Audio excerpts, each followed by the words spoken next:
Terakhir pembicaraan kita tentang masalah takbiratul ihram. Di mana dalam takbiratul ihram ini disunnatkan menjazamkan ra-nya, maksudnya ra-nya di baris mati. Kemudian disunatkan pada saat takbir mengangkat dua telapak tangannya dengan dibuka, tidak digenggam, berbetulan dengan bahunya, pas perbatasan mengangkatnya dengan bahu. Kemudian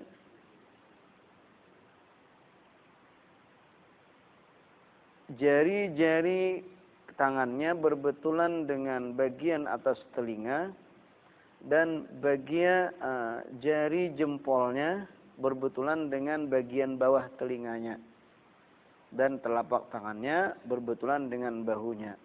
Semua itu lil ittiba', karena mengikuti Nabi sallallahu alaihi wasallam. Dalam sebuah hadis daripada Ibnu Umar radhiyallahu anhuma, Nabi sallallahu alaihi wasallam mengangkat dua tangannya. Annahu sallallahu alaihi wasallam kana yarfa'u yadayhi hazwa mankibaihi idza iftataha as-salata. Kata Ibnu Umar radhiyallahu anhuma, bahwasanya Nabi sallallahu alaihi wasallam mengangkat dua tangannya berbetulan dengan dua bahunya apabila beliau memulai salat. Nah, kemudian disunatkan mengangkat tangan ini tidak hanya pada saat takbiratul ihram, tetapi ketika hendak rukuk. Nah, itu berdasarkan hadis Nabi sallallahu alaihi wasallam dari beberapa jalan yang banyak. Salah satunya tidak kurang daripada 17 sahabat dengan bermacam jalan riwayat hadis, bahkan dinukul oleh Imam Al-Bukhari radhiyallahu anhu. Semuanya hadis itu mengatakan bahwa Nabi sallallahu alaihi wasallam mengangkat tangan beliau ketika hendak rukuk. Dan disunatkan pula mengangkat tangan setelah takbiratul ihram hendak rukuk, kemudian ketika bangkit dari rukuk. Bangkit dari rukuk berarti ke arah i'tidal. Ini sunat yang ketiga. Yang keempat, ketika bangkit daripada tasyahud awal. Nah, sunat juga kita mengangkat tangan. Nah, kemudian ketika kita sudah mengangkat tangan, turun ke bawah tangan kita ini, ke bawah kan, setelah mengangkat tangan turun ke bawah, di mana kita meletakkan tangan itu. Wa wad'uhuma tahta sadrihi wa tahta surratihi. Dan disunnatkan mengangkat dua telapak tangannya di bawah dadanya dan di atas dari pusatnya. Ma'ilan ila jihati yasarihi. Nah, jadi di bawah daripada dada, di atas daripada pusat, antara pusat dan dada. Ma'ilan ila jihati yasarihi, agak miring ke arah kiri. Jadi di sini kan letaknya sebelah kiri. Nah, lalu di sini dipegang. Nah, jadi agak miring ke arah kiri. Cuma kada dimiring-miringkan kayak ini, Pang. Nah, kan di sini tengah, di tengah lah. Nah, karena ini memegang, maka otomatis ke arah kiri. Kada pas kayak itu. Nah, miring ke kiri. Nah, li'annal qalba fiha. Karena hati itu ada di sebelah kiri daripada dada kita. Nah, kenapa di situ diletakkan dua telapak tangan? Wal hikmatu fi wad'iha wa fi wad'ihima kadzalika ay yakuna ala asyrafil a'dha'i. Nah, hikmah kenapa diletakkan dua telapak tangan ini di bawah daripada dada, di atas daripada pusat, dan agak miring ke arah kiri. Nah, hikmahnya karena kedua pas berada di anggota yang paling mulia. Karena dari seluruh anggota tubuh kita ini, yang paling mulia itu adalah hati. Wawal qalbu. Kenapa hati paling mulia? Lihifzil imani fihi. Karena dipeliharanya iman di dalamnya. Jadi karena hati ini memegang iman, disitulah mulianya hati ini dibandingkan dengan anggota-anggota yang lain. Nah, makanya seseorang mempunyai keahlian dalam bidang apapun, ketika kadada iman itu belum mulia. Tetapi ada dia mempunyai hati yang punya iman, dia telah memiliki sesuatu yang paling berharga. Nah, jadi kita letakkan telapak tangan kita itu persis berbetulan dengan hati, yang merupakan anggota tubuh yang paling mulia. Fa inna man ihtafaza ala syai'in ja'ala yadayhi alaihi. Kemudian kenapa di situ diandaknya? Di tempat yang mulia ini. Karena biasanya seseorang yang menjaga-jaga sesuatu, ya, memelihara atas sesuatu, pasti dia menjadikan dua tangannya di atasnya. Nah, seolah-olah nih bentuk kita nih menjaga wujud dengan hati kita saat itu. Perumpamaannya, seseorang yang dalam di tengah keramaian, takut ada orang jahat, pasti biasanya nang dipegangnya nang itu nang paling disayanginya. Ya dompet lagi. Bibinian nah dompet dipingkuti. Kada tahu di mana kade kita singgul-singgul kada lagi nang penting dompet kade. Nah, masyaallah. Itu dikutip dari perkataan Imam Asy-Syarqawi. Nah, kenapa di situ? Kada hanya itu alasannya, walil ittiba, karena mengikuti Nabi sallallahu alaihi wasallam. Nabi juga kaita meletakkannya, yaitu diriwayatkan hadisnya oleh Imam Ibnu Khuzaimah dalam Sahih Sidin dari Wa'il bin Hajar. Nah, berkata beliau bahwasanya aku sembahyang di belakang Nabi sallallahu alaihi wasallam bersama Nabi, maka beliau fawadha'a yadahul yumna ala yadihil yusra tahta sadrihi. Maka beliau meletakkan tangannya yang kanan di atas tangan yang kiri di bawah dadanya. Akhidan biyaminihi. Nah, setelah kita letakkan di sebelah daripada dada, di atas daripada pusat, miring dikit, persis di atas hati, rupanya akhidan biyaminihi ku'ayasari. Akhidan memegang dengan dua tangan dengan tangan kanannya akan pegelangan tangan kirinya. Nah. Kok ini ke arah sini palipatannya, jadi dekat dengan sini kita memegangnya. Nah.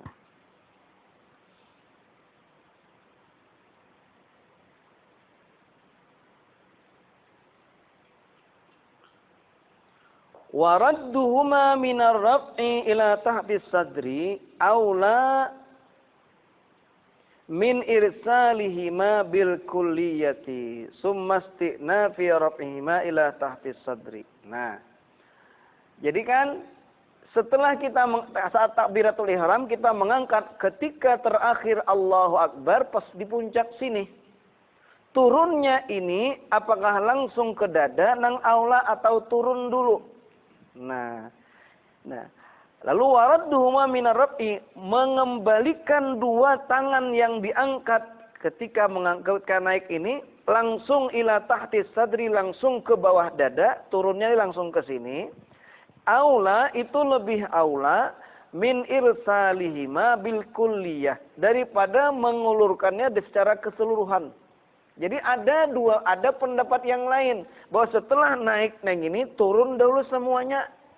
Hanya kita letakkan di bawah dada. Mana lebih aulanya? Kita naik, setelah naik, turunnya ini langsung ke dada. Ini yang paling aula. Nah, jadi Allahu Akbar, puncaknya kan bar sini. Turunnya ini yang paling aula ke sini langsung. Lebih aula daripada Allahu Akbar, turun dulu. Nah, lalu ke sini, ini lebih aula. Tsumma isti'nafi raf'ihima ila tahti sadri. Nah, kemudian yang paling ketiga, yang paling rendah, caranya keaulaannya itu Isti'nab raf'ihima, memulai mengangkat keduanya langsung ila tahtis sadri, kemudian memulai mengangkat keduanya kepada arah dada. Ya kayak ini. Lebih aula. Jadi ada dua pendapat di sini. Allahu Akbar. Turun langsung ke sini. Ini yang paling aula. Tetapi ada pendapat yang kedua. Allahu Akbar. Turun dulu. Hanyar ke sini. Nah, kada suah kok kayak ini leh. Nah, kada suah kayak ini. Memang ini urutan kedua keaulaannya. Nah. Terus, cuma masing-masing sepakat bahwa semuanya sunat mengangkat. Cara turunnya aja yang beda-beda. Ada yang langsung ke dada, ada langsung turun dulu seluruhnya. Baru mulai bersedekap nang kayak ini. Qala al-mutawalli wa'tamadahu ghairuhu yanbaghi an yanzura qabla ar-raf'i wat takbir ila mawdi'i sujudihi wa yutriqu ra'sahu qalilan thumma yarfa'u. Nah, sekarang posisi kepala kita sebelum kita takbiratul ihram itu bagaimana? Biasanya kita di mana? Ada memikirkan ini. Rupanya di sini ada. Kata Imam Al-Mutawalli dan lainnya, yang lainnya memuktamadkan, sebaiknya seyogianya seseorang itu memandang sebelum dia naik dan bertakbir ke tempat sujudnya dan menundukkan kepalanya sedikit, summa yarfa'u, kemudian baru naik. Nah, ini nih. Jadi mana kita nih ke situ. Rupanya sunat dulu kita di awal-awalnya, ya, sebelum naik itu memandang ke bawah. Nah, baru kemudian mengangkat. Ada kayak ini. Di sini dulu. Jadi posisi tangan ke tempat sujud dulu.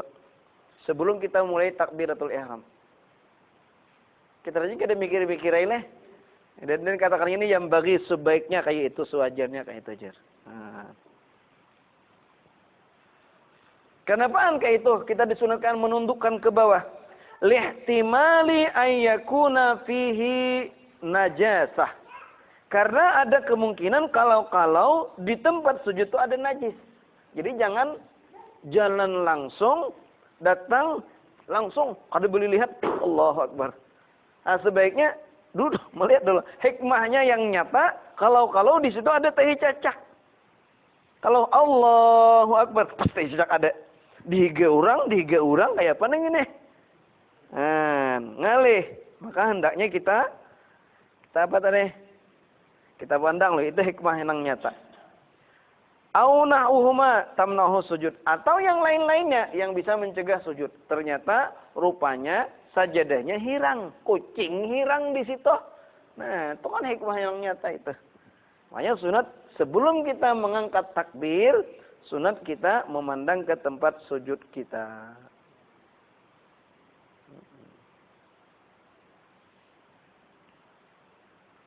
Pertanyaan berikutnya, apakah hanya pada saat hendak takbiratul ihram kita memandang ke tempat sujud? Jawabannya, wa yusannu lil musalli ay yanzura mawdi'a sujudihi fi jami'i salatihi. Disunnatkan bagi orang yang salat, dia memandang ke tempat sujudnya pada semua salat, semua sembahyangnya. Dari awal sampai akhir disunatkan demikian.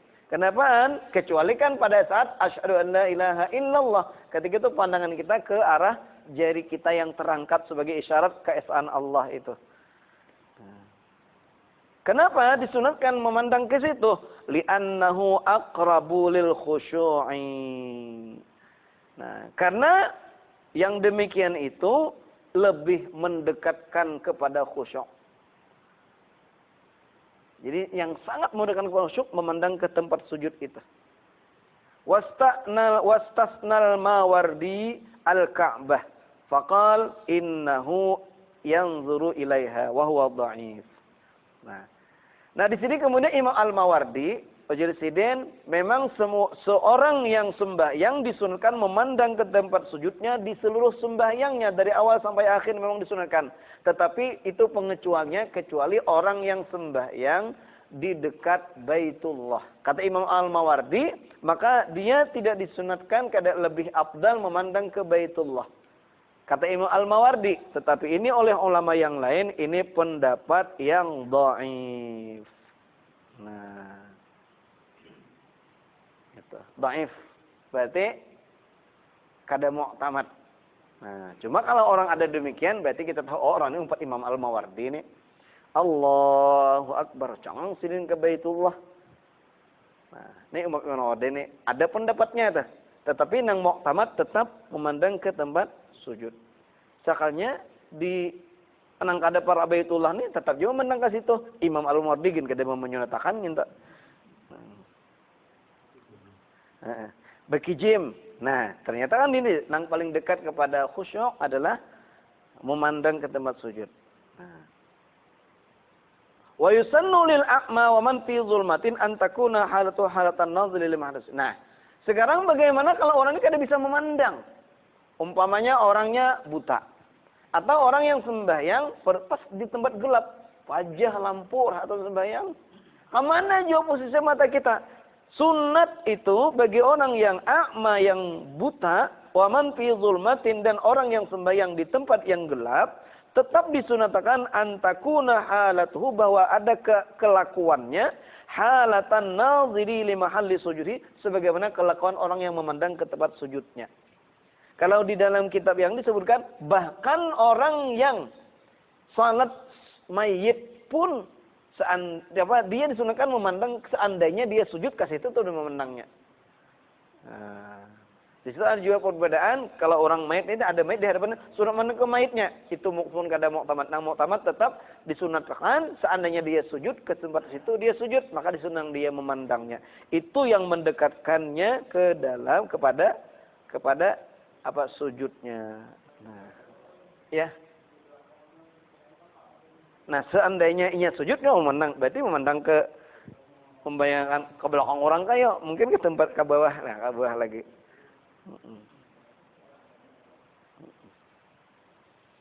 Nah, berikutnya rukun salat yang ketiga. Kan setelah niat takbiratul ihram, nah berikutnya berdiri bagi yang kuasa. Wasalisuha qiyamu qadirin alaihi. Dan rukun salat yang ketiga, insyaallah ini. Ya ini, ingin itu juga. Pas harus ingin itu juga. Nah, ingin itu dulu. Cuma di sini karena di salat ini bagi orang yang kuasa. Nah, standar kuasa atau apa? Kemudian sembahyang apa yang wajib berdiri? Nah, kemudian apa di antara kelebihan berdiri ini dibandingkan rukun-rukun salat yang lain? Nah, kemudian bisakah orang itu berdiri dengan alat bantu? Bolehkah? Nah, insyaallah.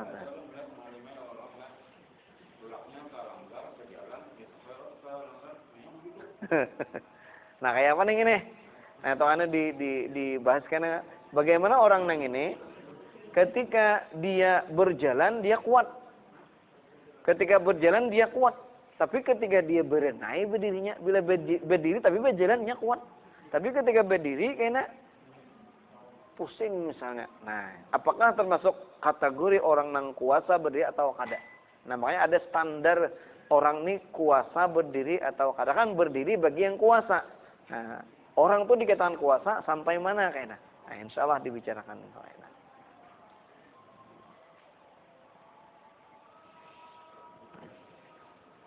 Subhanallah bihamdih, subhanakallah bihamdik, asyhadu an la ilaha illa anta, astaghfiruka wa atubu ilaik.